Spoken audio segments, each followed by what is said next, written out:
Bonjour et bonsoir tout le monde, j'espère que vous allez bien. Je vous retrouve aujourd'hui pour une nouvelle lecture ASMR de la Sainte Bible. Je vais commencer aujourd'hui le livre de l'Exode de l'Ancien Testament. Chapitre 1. L'esclavage d'Israël en Égypte. Voici les noms des fils d'Israël venus en Égypte avec Jacob, chacun accompagné de sa famille. Ruben, Siméon, Lévi, Juda, Isaacar, Zabulon, Benjamin, Dan, Néphrétali, Gad et Aser. Les personnes issues de Jacob étaient au nombre de 70 en tout. Joseph était alors en Égypte. Puis Joseph mourut, ainsi que tous ses frères et toute cette génération-là.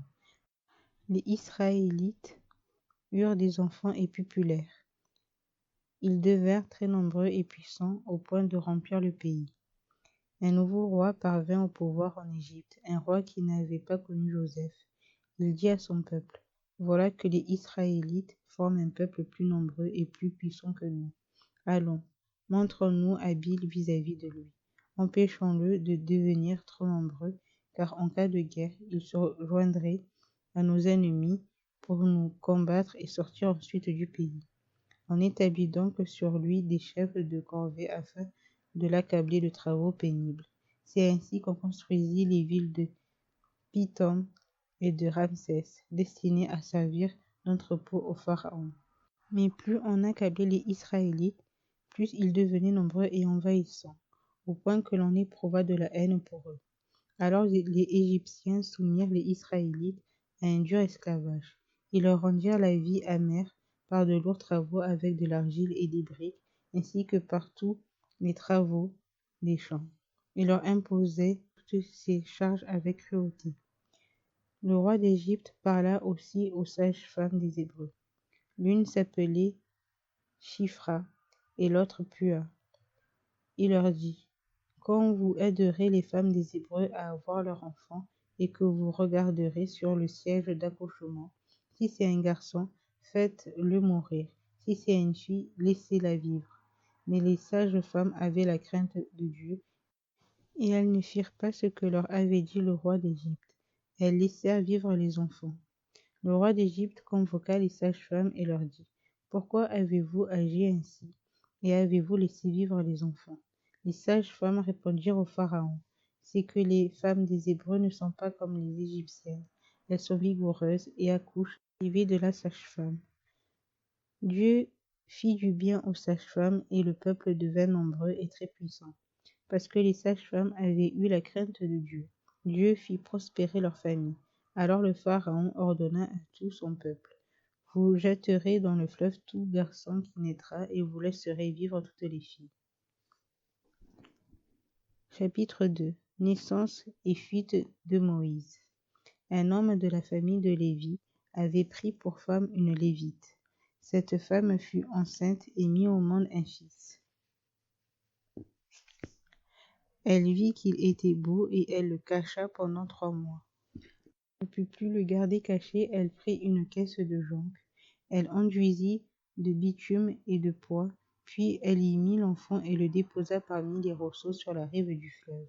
La sœur de l'enfant se posta à une certaine distance pour savoir ce qui lui arriverait. Or la fille du Pharaon descendit au fleuve pour se baigner tandis que ses servantes se promenaient le long du fleuve. Elle vit la caisse au milieu des roseaux et envoya sa servante la prendre. Quand elle l'ouvrit, elle vit l'enfant. C'était un petit garçon qui pleurait.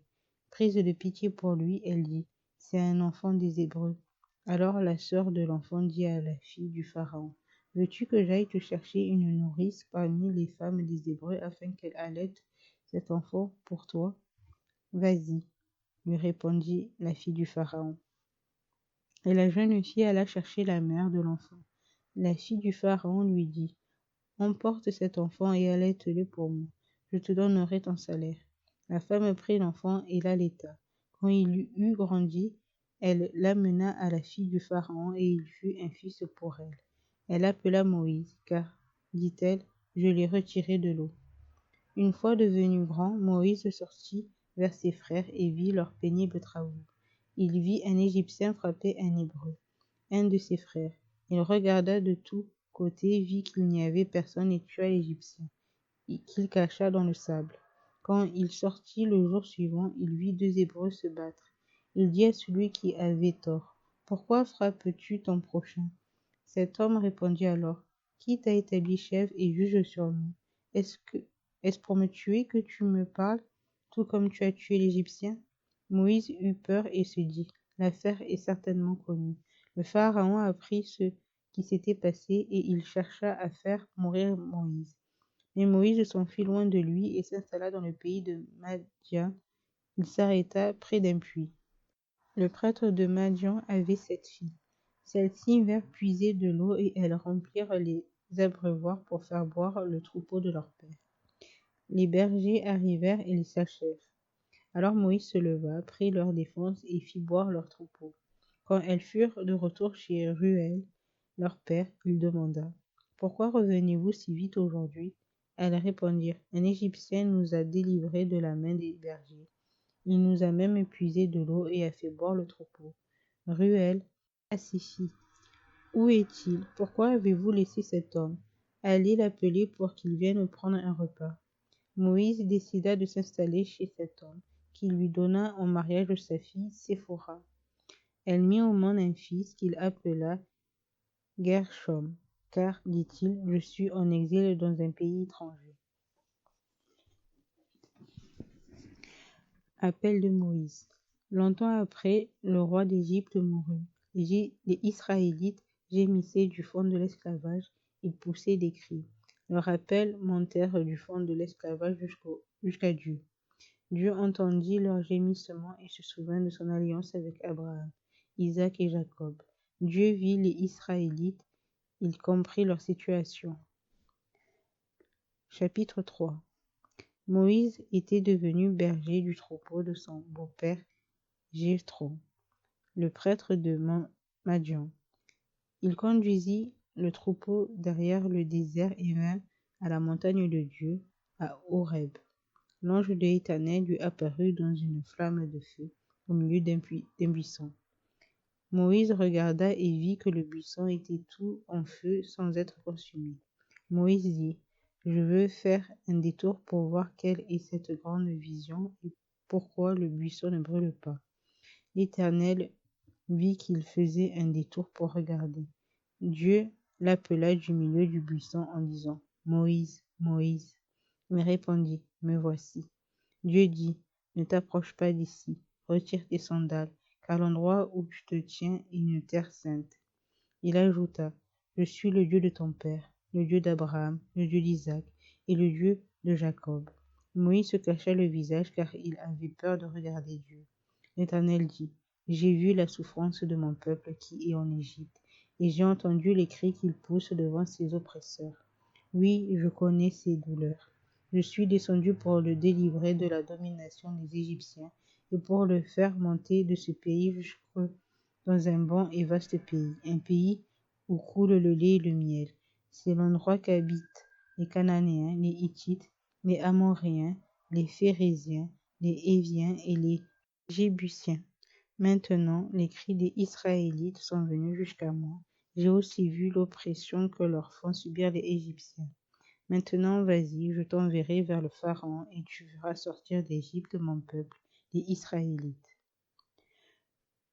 Objection de Moïse. Moïse dit à Dieu, qui suis-je, moi, pour aller trouver le Pharaon et pour faire sortir les Israélites d'Égypte? Dieu dit, je serai avec toi. Voici pour toi le signe que c'est moi qui t'envoie. Quand tu auras fait sortir le peuple d'Égypte, vous servirez Dieu sur cette montagne. Moïse dit à Dieu, j'irai donc trouver les Israélites et je leur dirai, le Dieu de vos ancêtres m'envoie vers vous.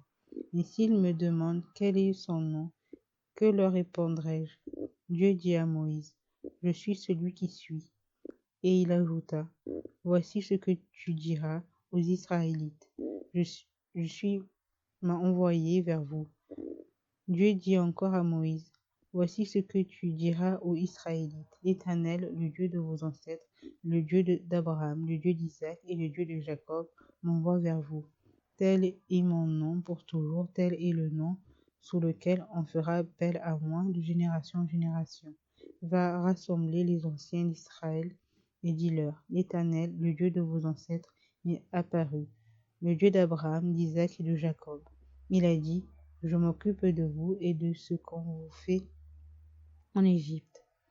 J'ai dit, je vous ferai monter de l'Égypte où vous souffrez, dans le pays des Cananéens, des Hittites, des Amoréens, des Phéréziens, des Héviens et des Jébusiens, un pays où coule le lait et le miel.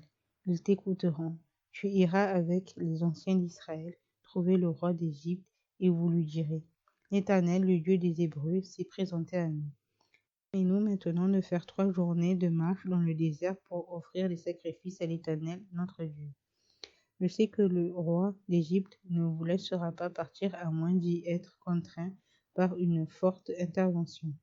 J'interviendrai et je frapperai l'Égypte par toutes sortes de prodiges que j'accomplirai au milieu d'elle. Après cela, il vous laissera partir. Je gagnerai même la faveur des Égyptiens à ce peuple.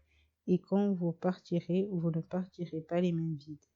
Chaque femme demandera à sa voisine et à celle qui séjourne chez elle des vases d'argent, des vases d'or et des vêtements. Vous les ferez porter par vos fils et vos filles, et vous dépouillerez les Égyptiens. Chapitre 4.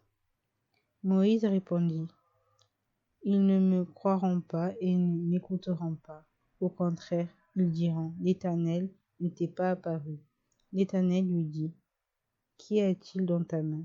Il répondit, un bâton. L'Éternel dit, jette-le par terre. Il le jeta par terre et le bâton se changea en serpent. Moïse prit la fuite devant lui. L'Éternel dit à Moïse, tends la main et prends-le par la queue. Il tendit la main et l'attrapa. Le serpent redevint alors un bâton dans sa main. L'Éternel dit, voilà ce que tu feras afin qu'ils croient que l'Éternel, le Dieu de leurs ancêtres, t'est apparu, le Dieu d'Abraham, le Dieu d'Isaac et le Dieu de Jacob. L'Éternel lui dit encore, mets ta main sur ta poitrine. Il mit sa main sur sa poitrine, puis la retira, et voici que sa main était couverte de lèpre, blanche comme la neige.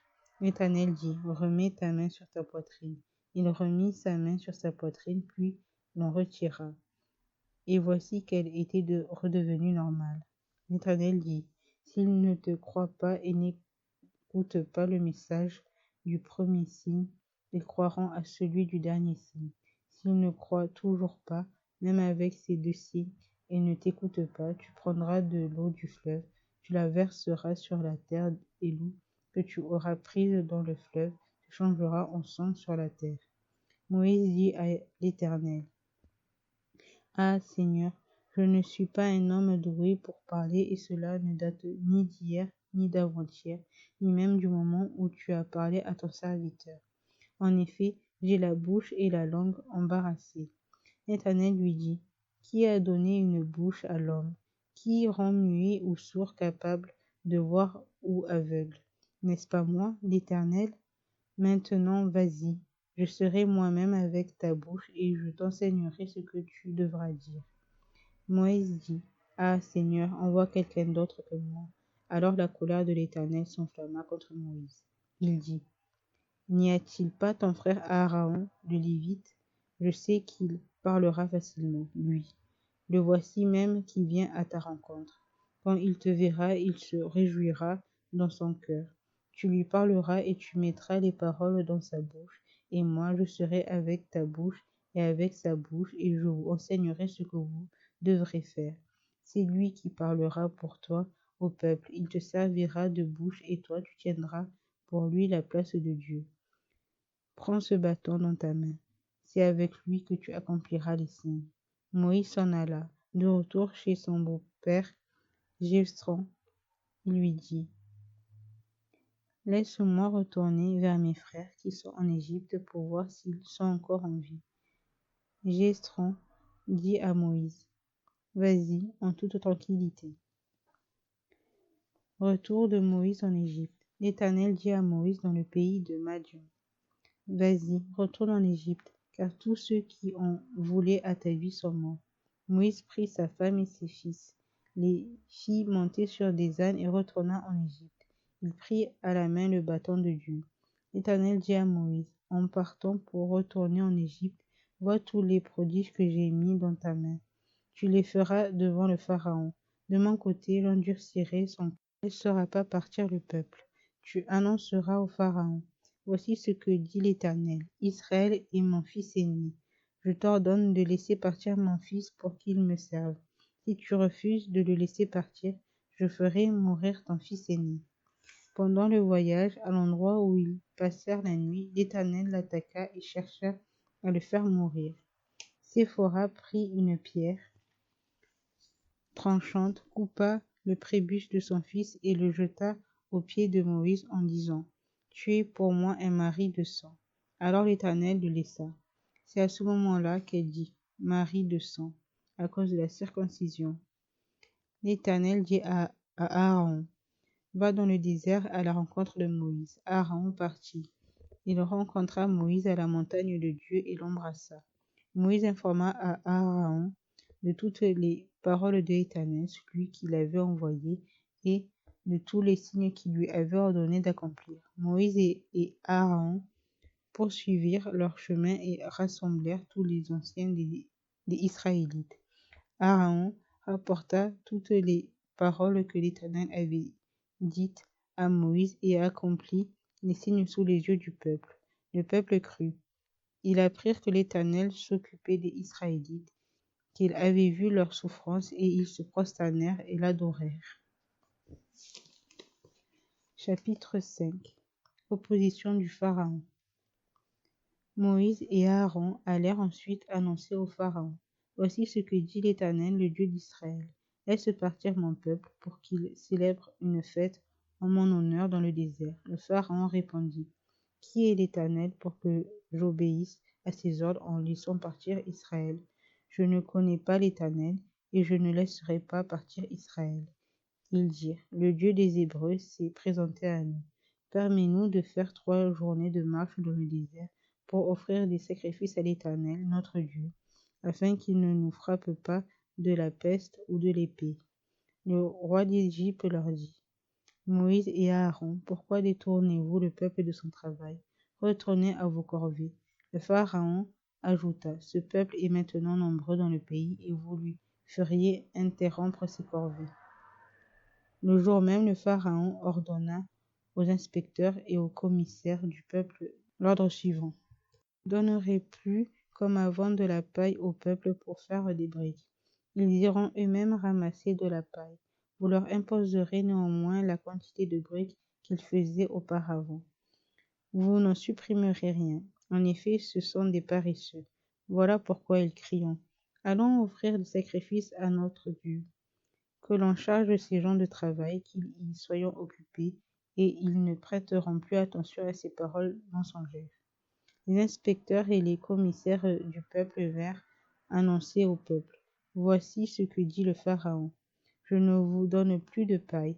Allez vous-même vous procurer de la paille où vous en trouverez, car l'on ne supprime rien de votre travail. Le peuple se dispersa dans toute l'Égypte pour ramasser du chaume aux guises de paille. L'inspecteur insistait. Terminez votre tâche, chaque jour la tâche journalière, comme quand il y avait de la paille. On bâtit même les commissaires des Israélites, établis sur eux par les inspecteurs du Pharaon. Pourtant, n'avez-vous pas fini hier et aujourd'hui comme avant la quantité de briques qui vous avait été fixée? Les commissaires des Israélites allèrent se plaindre au Pharaon en disant, pourquoi traites-tu ainsi tes serviteurs? On ne donne pas de paille à tes serviteurs et l'on nous dit, faites des briques. Et voici que tes serviteurs sont battus comme si ton peuple était coupable. Le Pharaon répondit, vous êtes des paresseux, rien que des paresseux. Voilà pourquoi vous dites, allons offrir des sacrifices à l'Éternel. Maintenant, allez travailler. On ne vous donnera pas de paille et vous livrerez la même quantité de briques. Les commissaires des Israélites virent qu'on les rendait malheureux en disant, vous ne supprimerez rien de vos briques, mais accomplissez chaque jour la tâche journalière. En sortant de chez le Pharaon, ils rencontrèrent Moïse et Aaron, qui les attendaient. Ils leur dirent, que l'Éternel nous regarde et qu'il soit juge. À cause de vous, le Pharaon et ses serviteurs n'éprouvent que dégoût pour nous. Vous avez mis une épée dans leurs mains pour nous massacrer. Moïse retourna vers l'Éternel et dit, Seigneur, pourquoi as-tu fait du mal à ce peuple? Est-ce pour cela que tu m'as envoyé? Depuis que je suis allé trouver le Pharaon pour parler en ton nom, il fait du mal à ce peuple et tu n'as pas du tout délivré ton peuple. Ceci achève la lecture pour aujourd'hui. J'espère qu'elle vous a plu. Je vous souhaite à toutes et à tous une bonne journée et une bonne nuit et que le Seigneur soit avec vous et vous bénisse.